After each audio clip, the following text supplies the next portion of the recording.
Most people think chess grandmasters are geniuses, math prodigies, freaks of nature born wired differently. Wrong. Magnus Carlsen, the greatest chess player alive, didn't have the highest IQ in the room. He wasn't the fastest calculator. He wasn't the most disciplined studier. What he had was a system, a cognitive operating system that lets him see the entire board in 0.3 seconds, simulate 15 possible futures in his head, and make the correct decision before you've finished reading the question. And here's the thing that nobody tells you. That system has nothing to do with chess. It's a general-purpose thinking machine, a method for processing information, compressing complexity, and making fast, accurate decisions under pressure that surgeons use, fighter pilots use, Navy SEALs use, and that you have never been taught once in your entire life. There's a researcher named Adriaan de Groot, Dutch psychologist, 1946. He ran an experiment that changed how we understand human intelligence. He showed chess positions to grandmasters and beginners for 5 seconds. Then he covered the board and asked them to recreate it from memory. Grandmasters reconstructed the entire board almost perfectly. Beginners remembered 4 or 5 pieces. Everyone assumed it was because grandmasters had better memory, photographic recall, some genetic gift. Then de Groot did something brilliant. He scrambled the pieces, put them in positions that would never occur in a real game. Random chaos on the board. Grandmasters remembered nothing, same as the beginners. Their memory wasn't better. Their pattern library was bigger.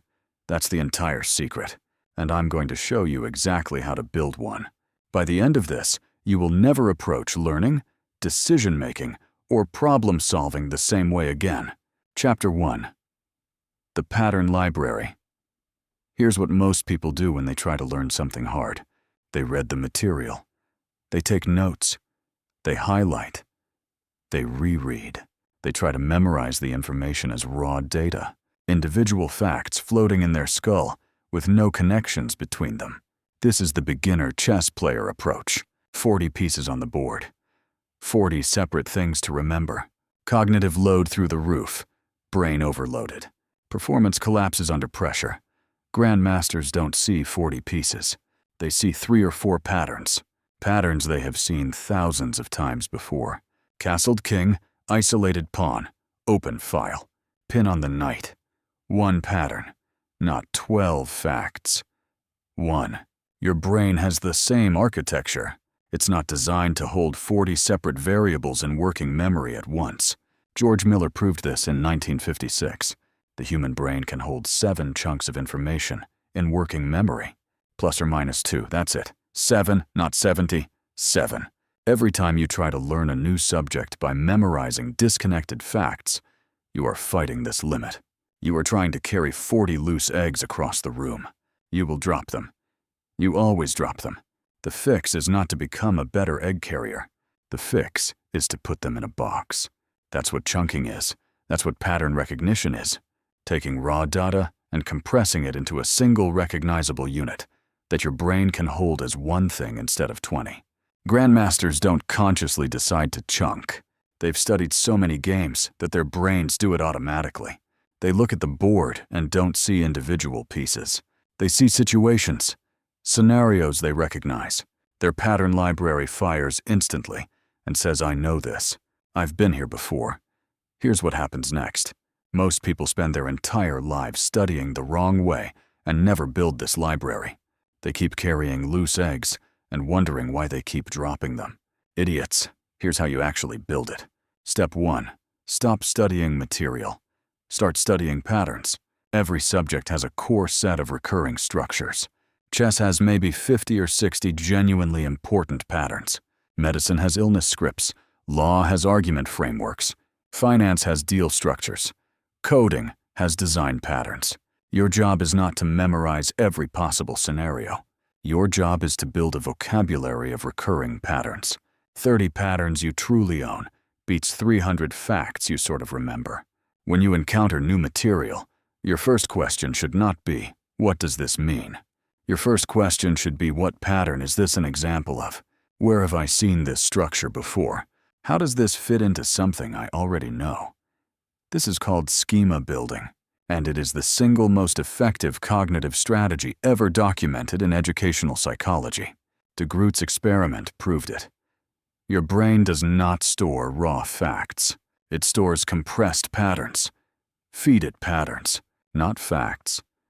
But here's the problem, though. Knowing about patterns is not the same as having them. You can read this script and understand it intellectually and still be a beginner chess player on Monday. Understanding is not encoding. And most people confuse the two. Chapter 2. The Grandmaster Drilling Method. Here's what separates the top 0.1% from everyone else who knows about deliberate practice and still stays mediocre. Most people practice like this. They go through the material from beginning to end. They feel the progress. They feel like they're getting better. They feel productive. They are not getting better. They are performing competence, not building it. Anders Ericsson spent his entire career studying elite performers. Violinists, chess players, surgeons, athletes.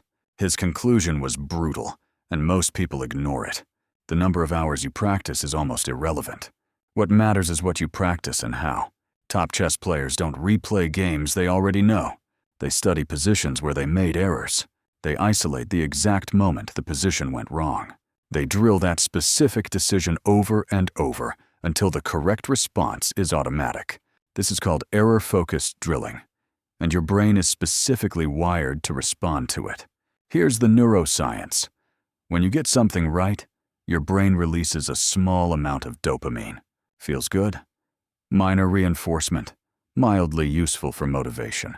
When you get something wrong, your brain releases a flood of norepinephrine. Attention spikes. The prefrontal cortex lights up. Your hippocampus tags the moment. The brain essentially screams, "Something went wrong here. Remember this. Fix this." Mistakes are not failures. They are biological priority flags. Your brain is literally designed to encode errors faster than successes. Schools have this backwards. Schools say avoid mistakes. Study harder so you don't mess up. The message is that errors are shameful, so students avoid the material they don't understand. They practice what they already know. It feels like studying. It is not studying. Grandmasters seek out positions they can't solve. They sit with the discomfort. They fail. They analyze why they failed. Then they drill the failure until it's gone. Here's the practical version. Whatever you are learning right now, find the area where you are weakest. Not the area that feels hard but manageable. The area that makes you feel genuinely stupid. That is where all your improvement is hiding. Take that weak spot. Isolate it completely. Remove everything else. Drill just that. Don't move on until your error rate on that specific thing is near zero. Then find the next weakness. Isolate it. Drill it. Stack them. This is the ladder. And every elite performer in every domain climbs it. Most people don't because it feels terrible. It's supposed to feel terrible. The struggle is the encoding. If your studying feels comfortable, you are not learning. You are rehearsing what you already know. Researchers Roediger and Karpika proved this in 2006. Students who tested themselves on material retained 50% more than students who reread it. 50%. With the exact same amount of time invested. Just different methods. Testing feels hard. Rereading feels easy. Hard is where the learning lives. Here's the Grandmaster version of this applied to any subject. Close the book. Write down everything you know about the topic from memory. Notice every gap. Go back and fill only the gaps. Close the book again. Repeat. You are not reviewing. You are drilling failures. Every blank in your memory is a chess position you got wrong. Find it, fix it, move on. But there's a second layer here that almost no one talks about. Hit subscribe before I keep going. We build pattern libraries here. Chapter 3. The Simulation Engine. Here's something De Groot found in his research that most people skip over because it sounds too simple to be important. Before Grandmasters make a move, they run a mental simulation of the consequences. They don't just look at the current position. They project forward. If I do this, they do that. Then I do this. Then they do that. Then I'm here. They run these sequences in their head, sometimes 8 to 12 moves deep, in seconds. This is called candidate move analysis, and it is not a natural human behavior. It is a trained cognitive skill. Most people make decisions based on the current state of things. They look at what is in front of them and respond to that. Reactive, shallow, obvious. Grandmasters make decisions based on the future state of things. They are not responding to the board. They are managing a trajectory, navigating toward a position they decided on 3 moves ago. This is the difference between thinking and thinking ahead. And most people, in most domains, never learn the second one. Now apply this outside of chess. You're preparing for a job interview. Most people prepare by memorizing answers. Reactive. The interviewer asks something unexpected. They panic. The Grandmaster approach is to run simulations. What are the 5 most likely directions this interview goes?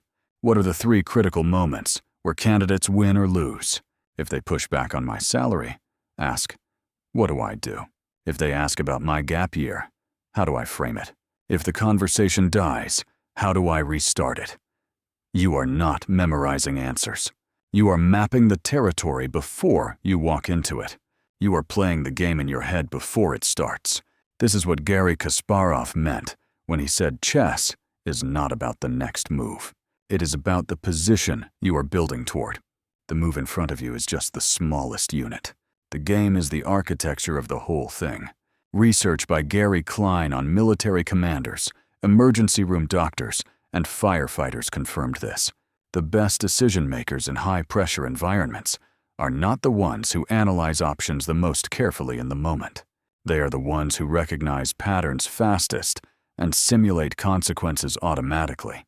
They have run so many mental scenarios that when a real situation arrives, their brain matches it to a stored simulation and executes without hesitation. Klein called this recognition-primed decision-making.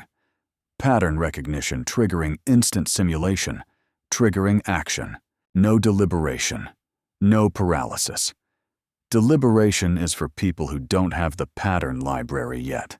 Build the library, train the simulation, then watch your decision-making speed multiply in a way that looks almost supernatural to everyone around you. But here's the problem, though. You can have all these tools and still be performing them in a vacuum, drilling the wrong things, simulating irrelevant scenarios, confusing busy work with progress. This is the mistake that keeps smart, hard-working people permanently stuck at intermediate. Chapter 4. The Grandmaster Curriculum. Magnus Carlsen did not become the world's top-ranked player by studying chess generally. He studied chess specifically, strategically. He identified the exact areas where his game was weakest and built a curriculum around closing those gaps. Most people studying anything have no curriculum. They have a pile of resources and a vague intention. Books, courses, videos, podcasts. They consume broadly and retain almost nothing. Here's the brutal truth. There is a hierarchy of knowledge in every domain. At the top are the core patterns, the foundational frameworks, the essential structures that everything else is built on.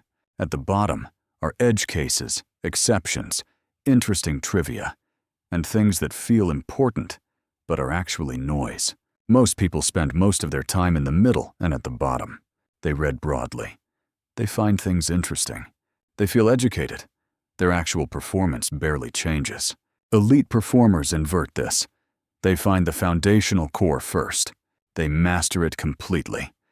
Then they build outward from a solid center. Chess has this. There are roughly 15 fundamental strategic principles that explain the vast majority of strong play. Control the center. Develop pieces quickly. Don't move the same piece twice in the opening. King safety. Rook on open files. Weak squares. These 15 principles don't cover everything, but they cover 80%. Every Grandmaster drills these principles until they are reflex, not understanding. Reflex. The difference is that understanding still requires active processing. Reflex fires before conscious thought. This is what you need to build in any domain, not knowledge. Reflex. Now, how do you build it? Here is the Grandmaster Curriculum method. Step 1. Find the core principles. Before you study anything, ask this question. What are the 15 things that a true expert in this field does automatically that beginners almost never do? Not the interesting things, not the advanced things, the foundational things that underlie almost everything else. Spend time finding these. Ask experts, read retrospectives, study how masters in this field actually operate day to day, rather than how they are taught in beginner courses. Step 2. Test your current state against each principle. For each core principle, ask yourself honestly, how automatic is this for me? Is it reflex? Is it deliberate? Or is it something I don't actually do at all? Score yourself. Be brutal. Most people overestimate themselves here. This is your map. The gaps between where you are and reflex on each core principle are your entire training plan. Nothing else matters yet. Step 3. Drill each gap to automaticity, not proficiency. Automaticity. You want the response to fire before you have to think. This requires focused repetition, not varied practice. Focused repetition of the exact pattern until it is wired in. This process is the opposite of how school teaches. School teaches breadth first, wide exposure, shallow depth. The Grandmaster method is depth first. Narrow focus, complete mastery before expansion. Breadth first produces generalists who are mediocre at everything. Depth first produces specialists who understand their core deeply enough to apply it to everything. Daniel Kahneman spent his career studying 2 systems of thinking. System 1 is fast, automatic, pattern matching. System 2 is slow, deliberate, analytical. System 2 is what most people think of as intelligent thought. But System 1 is what elite performers actually operate on under pressure. You cannot run System 2 fast enough in a real chess game, a real surgery, a real courtroom. The speed requirement exceeds what deliberate conscious thought can provide. The only solution is to train System 2 responses until they become System 1 reflexes. This is what deliberate practice is actually doing. It is moving knowledge from deliberate to automatic, from slow to fast, from conscious to reflex. Most people stop at understanding. Understanding is System 2. Reflex is System 1. Understanding is the beginning of the training, not the end. Grandmasters understand this at a cellular level. They do not rest when they understand something. They rest when it is automatic, when they can execute it without thinking, under pressure, at full speed, and still get it right. That is mastery. And the path there is exactly this: pattern library, error drilling, mental simulation, core curriculum, in that order. Repeat it until it is reflex. But here's the thing, though. There is one final layer, the thing that separates the top 1% from the top 10%, and almost nobody talks about it. Chapter 5. The feedback loop. Every Grandmaster has a coach, not just when they are beginners, throughout their entire career. Kasparov had trainers. Carlsen has trainers. The best players in the world, decades into their careers, still have people watching them, analyzing their play, identifying blind spots they cannot see themselves. Why? Because the better you get, the harder it is to see your own errors. Your pattern library becomes your blind spot. You stop noticing the moves you always miss because you have stopped looking for them. You have automated the wrong thing without realizing it. Atul Gawande described this in surgery. 20 years into his career, still considered one of the best, he hit a plateau. He hired a retired surgeon to observe him, to watch every operation and critique every movement. The feedback was immediate. His outcomes improved. His complication rates dropped. Not because he lacked skill, because he had blind spots that only an outside observer could see. You have blind spots. You cannot see them from inside your own perspective. That is the nature of blind spots. The fix is structured external feedback, not encouragement, not vague validation. Specific, targeted, technical feedback on exactly where your execution diverges from optimal. This is why Grandmasters study their own games, not to relive the moments they played well, to analyze the moments they played badly, to find the error in their thinking, to trace it back to the pattern they executed incorrectly, or the simulation they ran incompletely. After every performance, every practice session, every high-stakes execution, the Grandmaster asks the same question. Where exactly did my thinking go wrong? Not whether it went wrong. Where? This feedback loop is the accelerant. Pattern library gives you the foundation. Error drilling encodes the corrections. Mental simulation builds the anticipation. Core curriculum ensures you're focused on the right things. And the feedback loop ensures you keep improving even after you think you're already good. Most people stop seeking feedback when they reach a level that feels comfortable. They mistake comfort for mastery. They mistake the absence of obvious errors for excellence. Grandmasters are never comfortable. Comfort means you've stopped finding your edges. Edges are where the growth is. No edges, no growth. Here's the full system.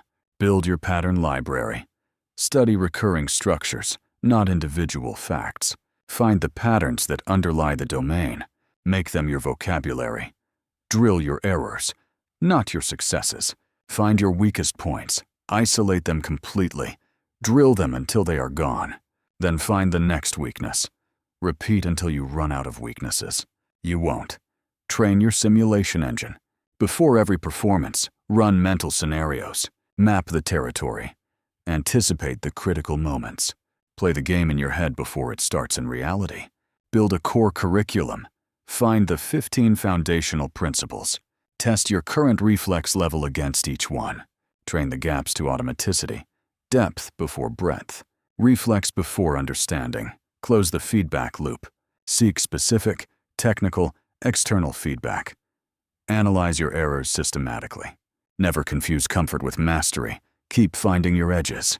Magnus Carlsen, at 15 years old, was already ranked in the top 20 players in the world. At 22, he became world champion. Today, he is considered the greatest of all time. Not because he was born different, because he built a better cognitive operating system than everyone around him. And that system is not locked in chess. It is not locked in any domain. It is a framework for learning itself. A meta skill that makes every other skill faster and deeper. Apply it to whatever you are building.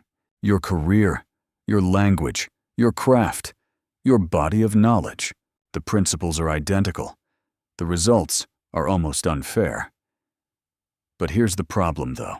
You now know the Grandmaster method for learning, drilling, simulating, and building your pattern library. But if your memory is leaking out the back door as fast as you pour it in the front, what's the point? Most people hit this wall. They learn fast and forget faster. That's why I made this video breaking down the exact system for making everything you learn stick permanently. Watch it next.